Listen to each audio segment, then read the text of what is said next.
Hi there, I'm Andrea Koppel, and it's time for coffee, the podcast where you get to hear firsthand what the jobs and careers that interest you the most are really like. Hey there, Java Junkies. Welcome to another K-Cup mini episode of Time for Coffee. By the way, K-Cups come in 3 sizes, single, double, and triple shots, or roughly 1 minute, 5 minutes, or 10 minutes in length. So if you don't have time to throw back an entire caffeinated career conversation, these K-Cup mini episodes of T4C can give you a quick caffeinated fix, whether you're on the go or you only have a few minutes to binge. So grab your mug and take a chug, because it's time for a caffeinated career double shot K-Cup with my guest, Justin Welsh.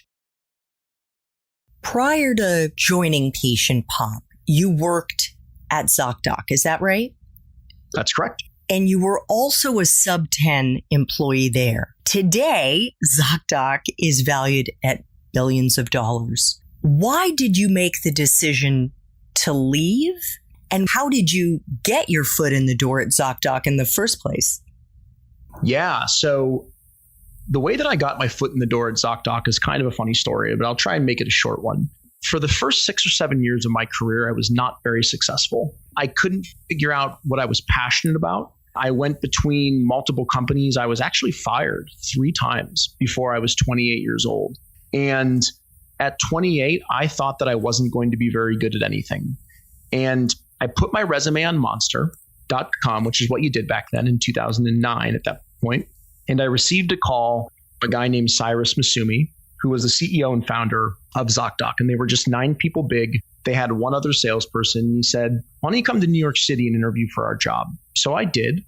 And I was really blown away by the people, the product, the energy of the city.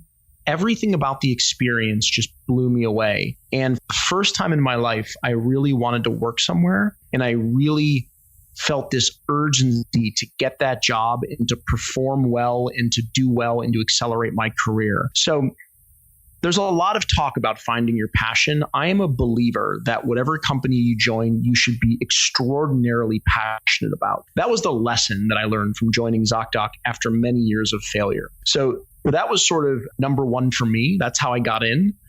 You know, I spent a good 4.5 years there, Andrea, but I have this sort of internal clock that when it goes off, it's time to move. And here's how I judge that clock. I got up one morning, I got into the shower to get ready for work, and I was unhappy. And that was it. I decided that if I was no longer happy going to that place of work, I had given them 4.5 amazing years, which is very long in my industry. And I wanted a new challenge. And so Patient Pop was that new challenge. I was given additional responsibility and the additional opportunity to build my very own thing from scratch.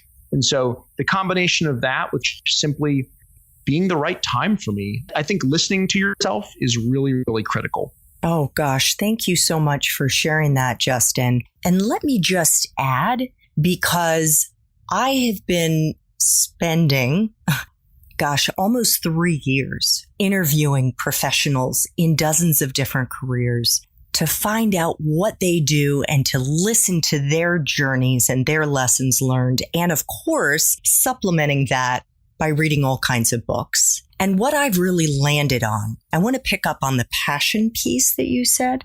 I actually think your experience, Justin, is super normal.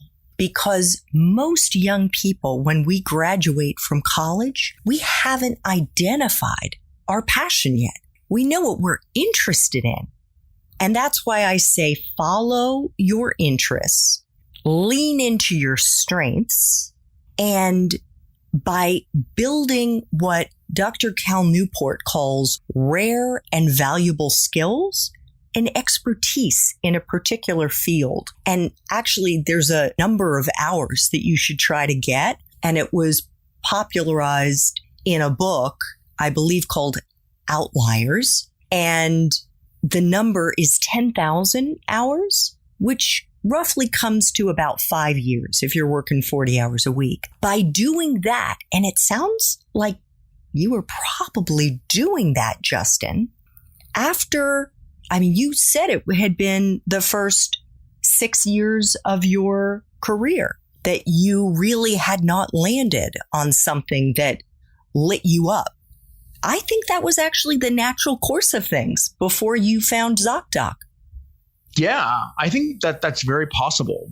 I think there's also maturity, right? Like, I think I was not ready for the professional world. I think that I wanted to have fun with my friends, and I didn't understand that. And so what I always tell young people is, if they can find that role that they're passionate about, that company that they're passionate about, people they love working for, a product that's thrilling to them, and they can do it at 22 versus when I did it at 28, man, they're going to really be accelerating their careers forward. And I always advocate that you don't just grab the first boring job that comes your way after graduation. I say, go for your passion, or like we've talked about before, take a risk and build something that you're really passionate about.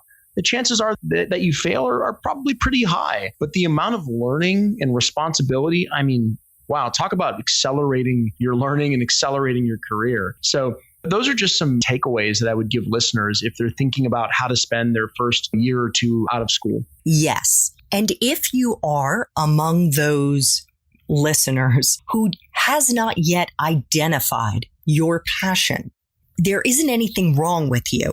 All right. You just haven't found it yet. And what Justin did in his professional journey, and what most of my guests have done who have zigged and zagged, is that it goes back to that fairy tale, the Goldilocks and Three Bears. You're sampling different bowls of porridge to find the one that's just right. So you're trying it on for size, and you are not going to like everything you try on. That is not a fail. That's a win.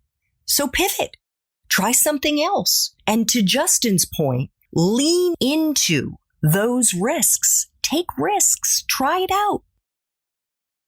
Thanks for tuning in to this K-Cup mini episode of Time for Coffee. If you want to listen to our entire caffeinated career conversation, please check out the show notes for this episode.